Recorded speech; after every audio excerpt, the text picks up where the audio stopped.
Hello and welcome to the Busy Bays podcast, where we provide valuable insight and advice on the marketing and other business type questions that auto repair shops encounter as they work towards achieving their goals. Now here's our hosts, Martin Morgan and Becca Hackley.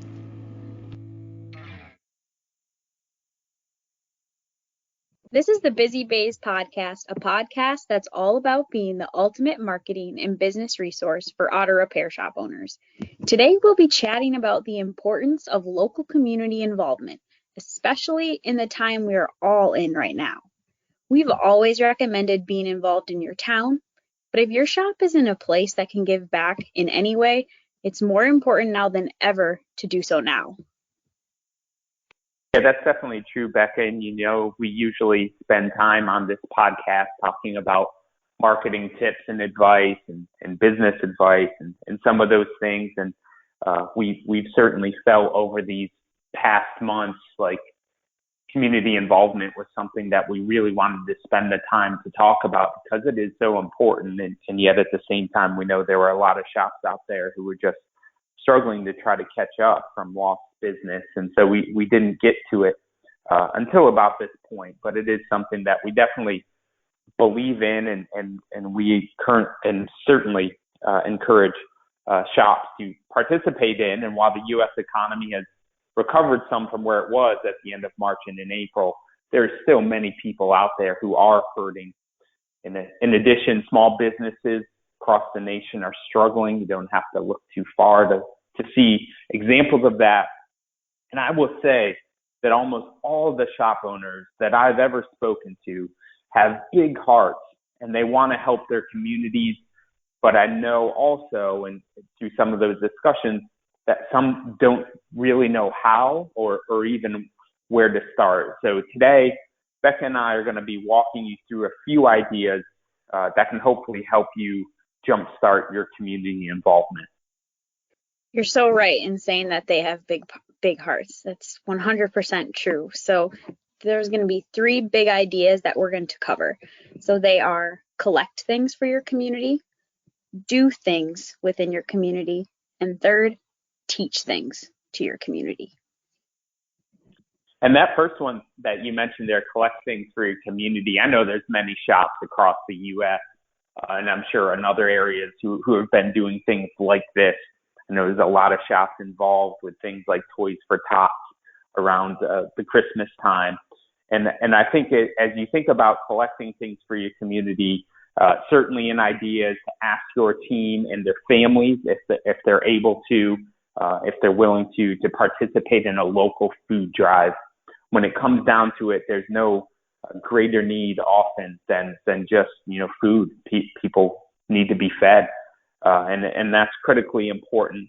If you're able to do something like this, certainly you try to get all of your people involved in it, your team involved, but also to the extent that you can get customers and friends, families, others involved, obviously you can have a bigger impact. So if you share that on your shop's Facebook page, that you're going to run a food drive, that you're putting forth a food drive, it's often helpful to partner up with a local not-for-profit. I'm sure in your area there's lots of really good not-for-profits, all who need much help. I know that's certainly true for us here in Raleigh. There's a number of really, really good not-for-profits in just different areas of the region here who are doing lots of things for people who really need it. The other thing that you can do too is ask other local businesses to help. And sometimes it helps to make it a competition. So you kind of get that competitive spirit flowing within the different businesses and you make it like a competition. And certainly, collecting non-perishable food items is certainly helpful.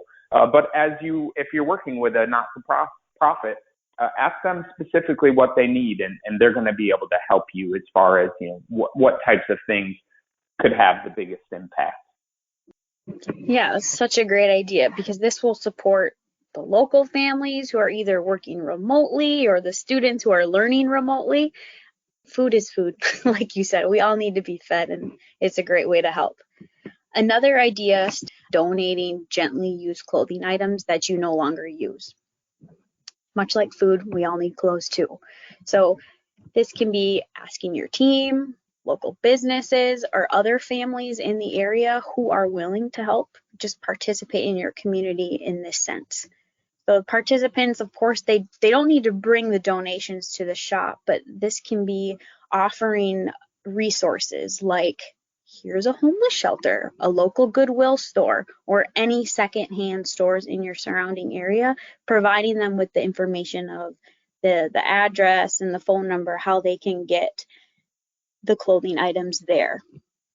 Providing just to those who are less fortunate with clothing options can turn so many lives around, whether that's elderly folks, people in their middle age, young children who maybe don't have enough clothes to even pick out an outfit every single day.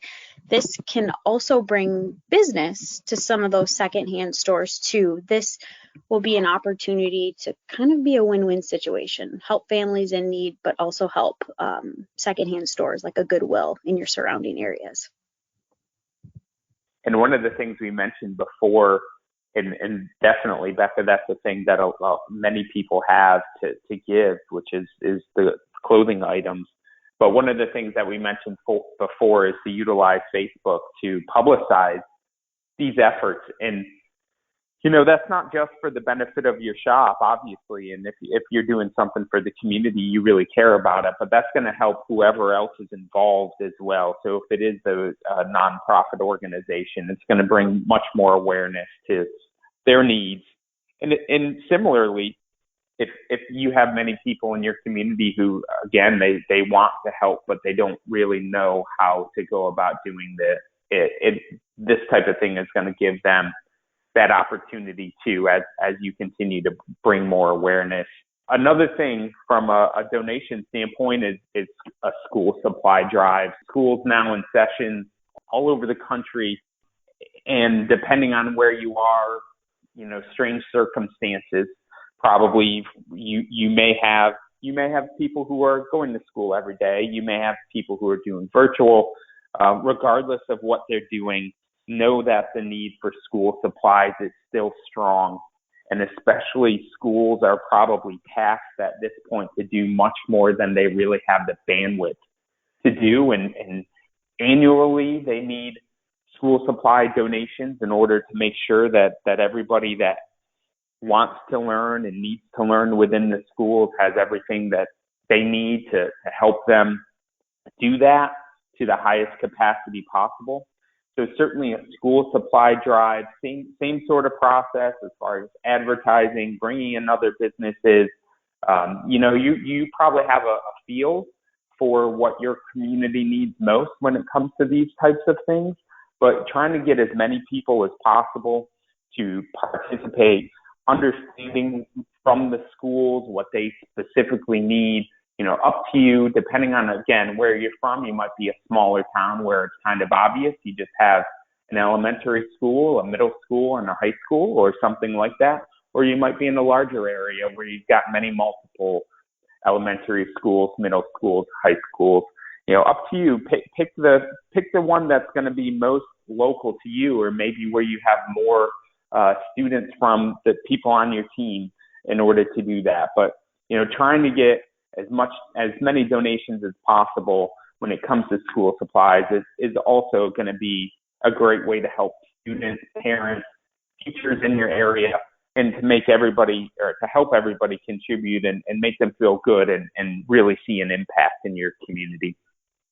I can't believe I didn't even hit on the whole advertise factor of things. I'm such a Facebook promotional person, but I have to jump into that real quick because it's so important. Facebook would be a very fun and engaging way to introduce these different donations for school supplies, clothing, food.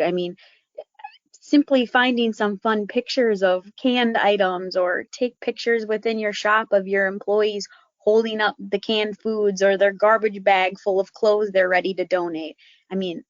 Fantastic ideas that you could come just to post on Facebook about getting the engagement and getting people talking, as well as gathering participants to just give and give as much as they can during this time.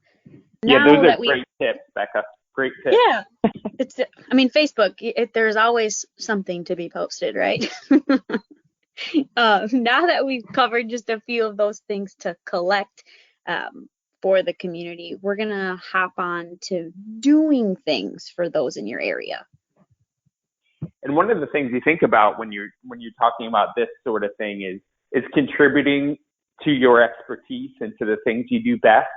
So clearly, as auto repair shops, things you do best is take care of vehicles and help people make sure that the car is operating well. Ideas potentially related to this, it could be you choose a day where you offer oil changes for half off or maybe even completely free. Totally up to you. There's a few different ways that you could do this. You could do that, and I know many shops out there are doing this for healthcare workers. You could consider doing it for maybe people with school-age kids, depending on how school is being done in your area, because if people are being forced to have their kids at home, that probably means that a parent who might not usually stay at home and typically would work is no longer able to because they've got to stay home with their children while they're in school. So offering that sort of thing, especially if you had a pickup and a drop off along with it, could have a big impact, certainly in your community. It's up to you to decide how you might want to do that, but that would be something that certainly could make a big difference and bring a lot of traffic to your shop while helping your community clearly in a very generous way. Yeah, if anybody listening in the Raleigh area, let me know because I'll be your first customer for that oil change. But then again, I haven't been driving too much, but hey, my car always needs to be taken care of. We're gonna come to number 2 for the idea. Since a lot of that hot summer weather is mostly disappearing around the country, or at least in North Carolina, it has been this last week. I've been finally wearing long sleeves for a first time, so that's been enjoyable. But this you had to break the hoodies back out. I know, I'm kind of loving it though. No more sweating the minute you walk out the door. But all joking aside, this is an opportunity to include your team and their families to donate their time. Maybe that means once or twice a month on a Saturday to do local yard work for community members. This can range from raking leaves as fall approaches, which how timely. Today I'm pretty sure is the first day of fall, so happy fall, Martin.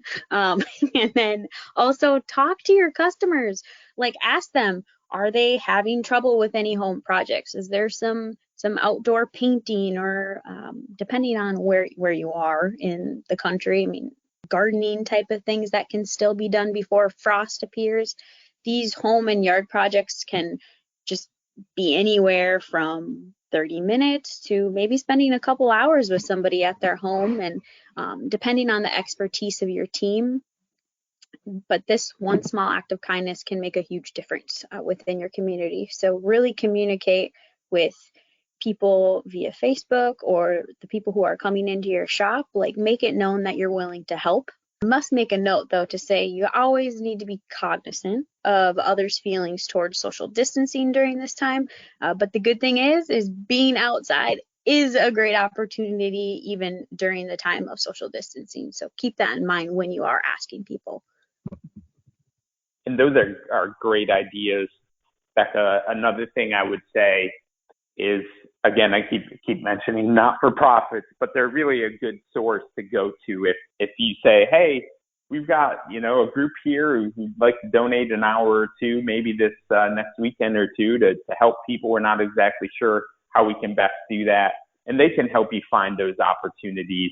There's a number, again, of good groups who can do that and help you in that way. They might already have volunteer opportunities teed up, and that's a good way to connect and then figure out where you can have the biggest impact. You think, especially for seniors and older people, now, as you mentioned, with home and yard projects and leaves and all of that.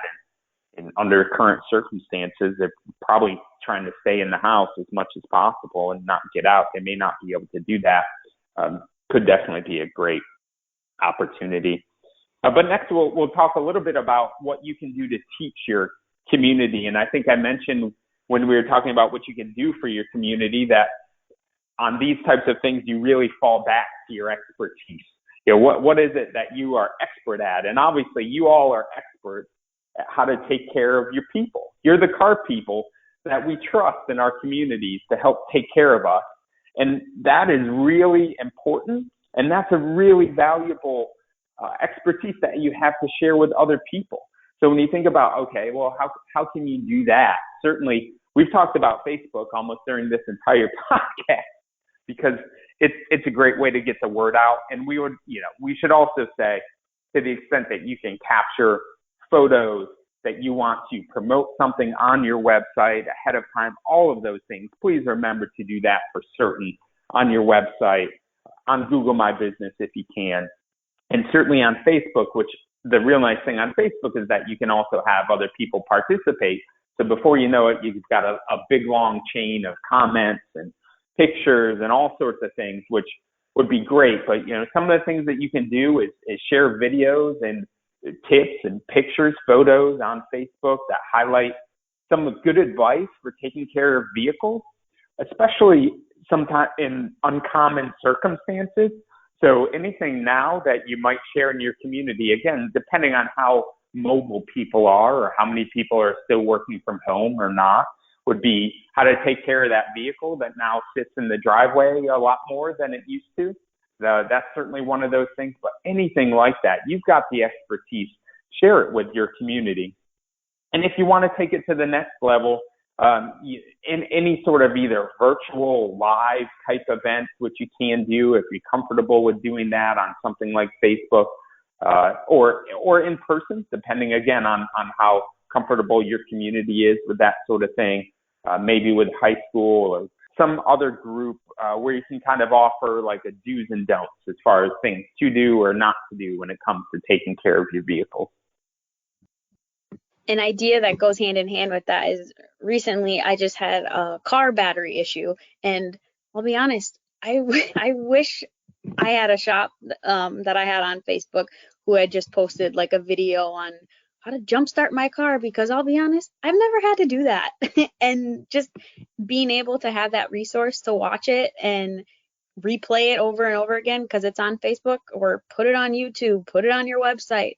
I mean, expertise right there. It may be simple and easy to you, but to someone who's never had to do it, you'll be a lifesaver.